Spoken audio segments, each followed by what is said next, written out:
Hey guys, it's Carly, and today I'm going to be telling you about my second trimester. I'm going to be telling you about some of the symptoms I had, cravings, must-haves, hacks, stuff that I wish I knew, blah blah blah. For those of you who don't know, my name is Carly. I am 19 years old, and I am expecting a little boy in March 1st actually, of 2021, which makes me currently 29 and a half weeks. Without any further ado, let's just get started into the video. So to start off with symptoms, I'm going to start with the ones that actually carried over from the first trimester, and the first one was morning sickness. Now, for those of you who haven't seen my first trimester video, my morning sickness wasn't that bad, honestly. Like, yes, it was inconvenient and it kind of sucked, but it wasn't as bad as I know a lot of people have it, which I am very thankful for. But one of the things that kind of surprised me is that my morning sickness actually seemed to get worse after the first trimester was over. I'd say between week 14 and 17 is when my morning sickness actually got the worst, and that goes for not just the second trimester but for my pregnancy as a whole. But thankfully at around 17 weeks things just kind of stopped, and it's been about 10 weeks since I've had any morning sickness at all. I do have like the third trimester nausea and stuff like that, but I feel like that's just because of like heartburn and indigestion and other causes other than being pregnant. Now, I talked to my doctor about this actually because I was really confused as to why things were getting worse when they should have been getting better. And he said that it's pretty normal for some women to have this happen, and he said that morning sickness is pretty much going to come and go for your entire pregnancy. You know, some days it's gonna get you down bad, and other days, you know, you're gonna feel fine.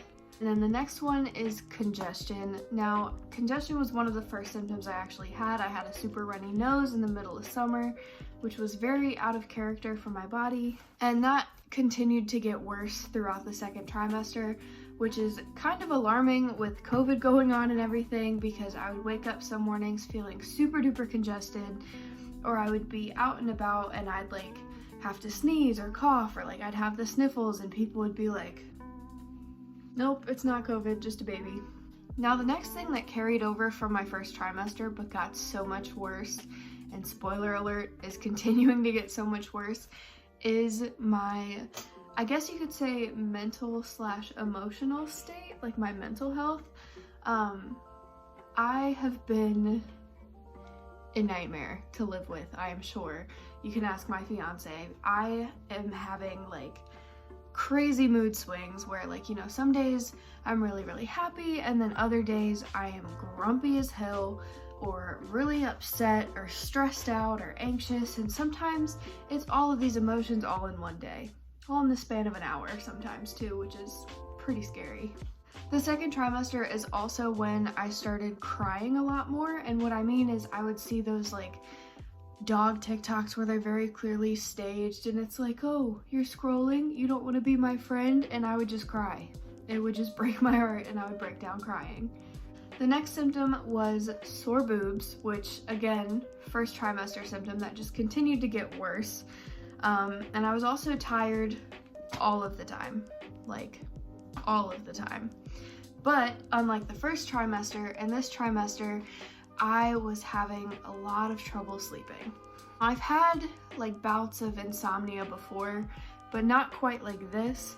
It was almost like the weird dreams that I was having every single night. I was almost afraid to go to sleep because of them, because I didn't know, you know, what my brain was gonna traumatize me with that night. Around 13 weeks, I was actually able to feel the baby move.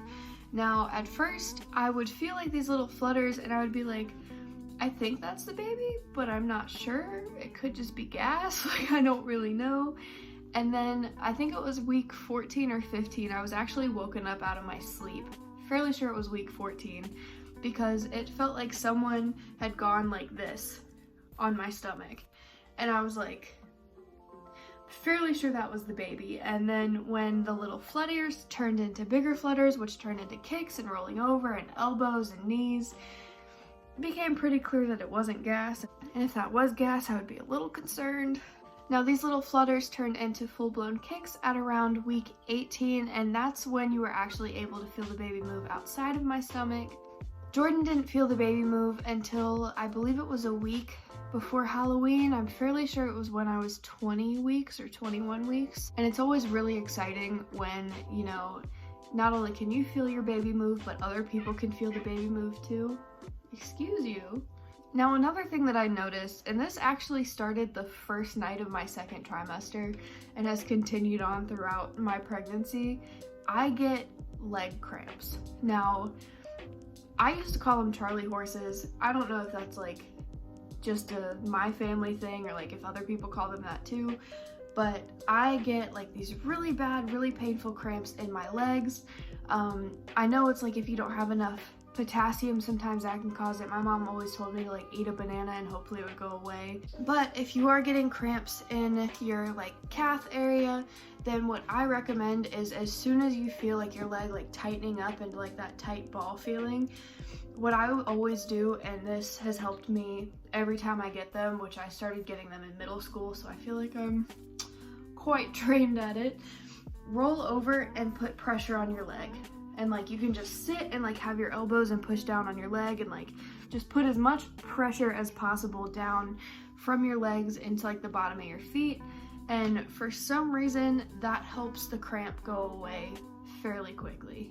I noticed in the second trimester I started peeing a lot more, which probably had to do with the fact that one, I was drinking a lot more, and number two, that my baby was no longer the size of a poppy seed, but was growing into the size of a watermelon. And with this dramatic weight change of the baby, your lower back starts to hurt quite a bit. Another thing that happened, I believe around 20 weeks as well, I started nesting.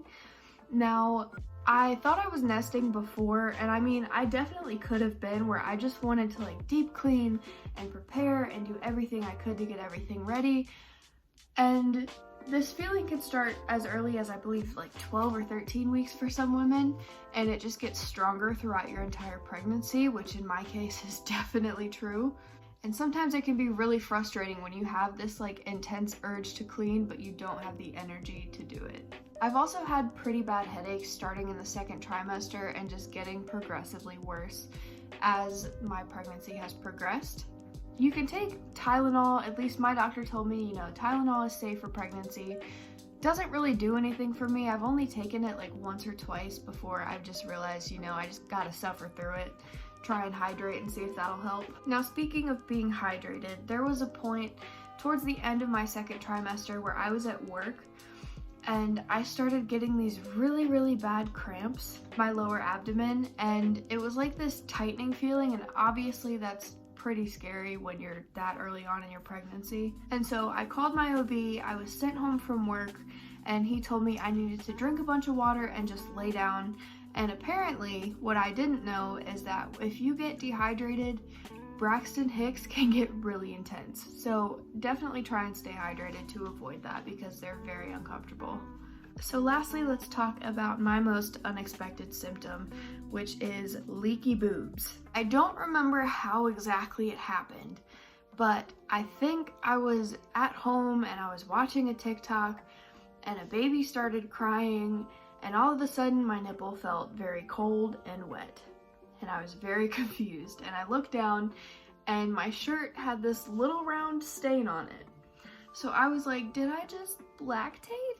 And sure enough, my colostrum had started coming in at around week 24 or 25. That one definitely took me by surprise because I thought that was something that happened way later in pregnancy, which it does for a lot of women happen a lot later or not at all. But for it to happen that early for me, I was kind of taken aback and a little impressed with myself, not gonna lie. And since then there have been mornings, especially since I've gotten in the third trimester, where like I'll wake up and I'll have like stains on my shirt, stuff like that. It just progressively gets worse. But if you notice anything like that in your like end of your second trimester, usually nothing to worry about it. Definitely bring it to the attention of your doctor if you're feeling a little like, should this be happening? Is this a bad sign? Anything like that. All right, so next up, let's talk about some of the cravings. Now, again, if you saw my first trimester video, I believe actually all of these were on there. Now I only have 3 this time because it was the 3 main ones. I craved a lot of little things throughout, but these were the 3 that have stuck with me. So as I said in my first trimester video, hamburgers, number one craving this whole pregnancy. That's actually what we're having for dinner tonight because I've been craving some hamburgers. And then the other one is seafood or any kind of fish. So basically hamburgers, seafood, and tuna. Like tuna salad sandwiches, which I know I'm not supposed to have, but my doctor said in moderation, it's okay. In the first trimester, nuggets were definitely one of my biggest cravings that I had, other than hamburgers, of course. And in the second trimester, I found that I couldn't even really stand the thought of them without feeling kind of grossed out. And it's not just, you know, oh, I got burnt out on them. No, it's like I really just don't want chicken nuggets, which I never thought I would say in my life. Now on to the must-haves for this trimester. I would definitely say that you should invest in a pregnancy pillow. It will help you sleep so much better at night. And it also helps with the lower back pain, which just gradually gets worse throughout your pregnancy. A water bottle to stay hydrated, and also tummy butter, because in the second trimester, your bump grows quite a bit and you will get stretch marks, and sometimes your stomach can itch from being like too dry or like, you know, stretching so much. So definitely invest in some good tummy butter or like oils or anything like that. And lastly, let's talk about some hacks and tips that I have for you guys. The first one is going to be sleep as much as you possibly can.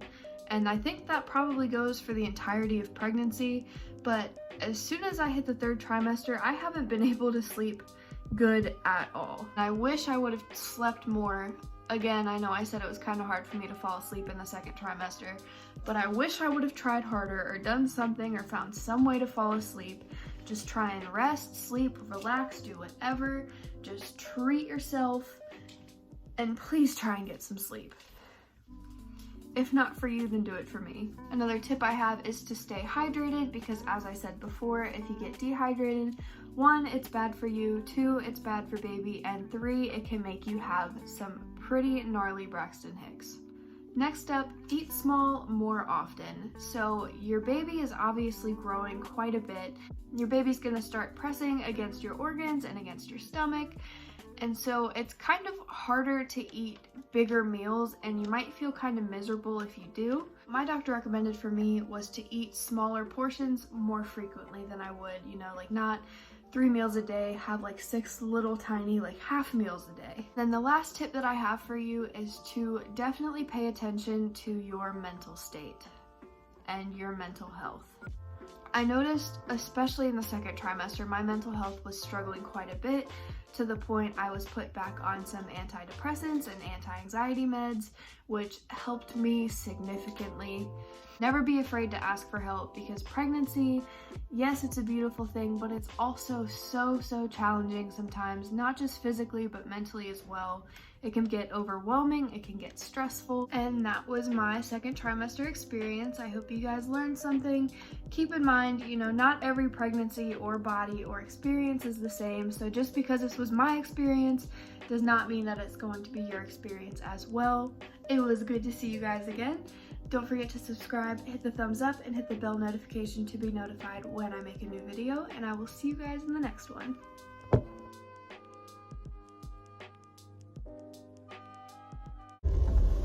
Hi. Oh, no, not this angle. Hey guys, it's me, back with the horrible vlogging angles because I'm still not a professional YouTuber who has a setup for their car. I just dropped Jordan off at work.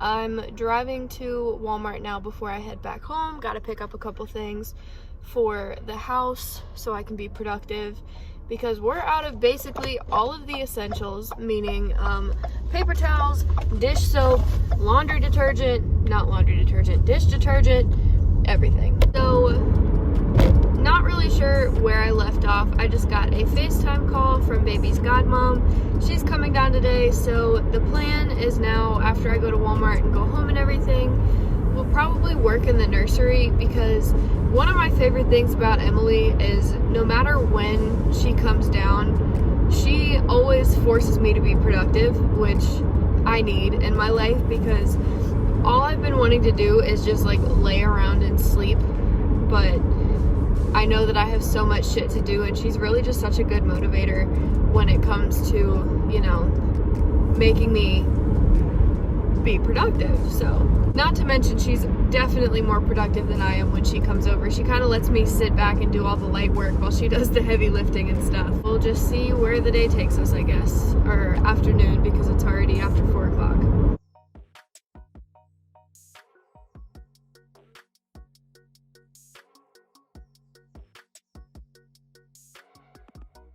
Introduce you, sit. Okay, but you know what? That wasn't my fault because they had the car. Me, every time. Every time. I got new tires. Also, this is Emily. Hi. Last time I vlogged was about 2 hours ago. We're not going to talk about it. Everything's fine. I was about to leave. I forgot we have to pick your car up. Right there. The jockey truck? The white truck? Yes. I'm back. It's been about 2 hours since we've last spoken. I had to get new tires because I failed inspection today, and my inspection is up in like a week and a half, I think. So definitely needed to get that. So now I have new tires. I just got an oil change. We're doing things, we're being productive, and we are adulting, and it feels great. Also, if you can't tell, I am a professional YouTuber now, because I know earlier I said I didn't have a proper car setup, and I think I said it in my last video too. Alright. I'm ready. So, we're gonna pack the diaper bag. Aunt Emmy bought the diaper bag and it's so cute. I love it. Ready? Yes. Sit. Tell me why that was perfect. The little, his face is all folded up in this. They're the little Elmo diapers. I swear I had these same ones probably when I was a baby. Because I remember I had like Elmo everything. But I'd say the blue ones might be better. Alright, but we'll just try these. And then these. Bless you. Don't pee yourself. Whew, that was boom. Done, kind of, for now. These are fucking humongous. I knew I bought them! Yes! Panties. Oh, okay, I was like, where do I get in? Yeah. They're gonna fit. I say yes. The thing was on like it was recording, but it wasn't recording.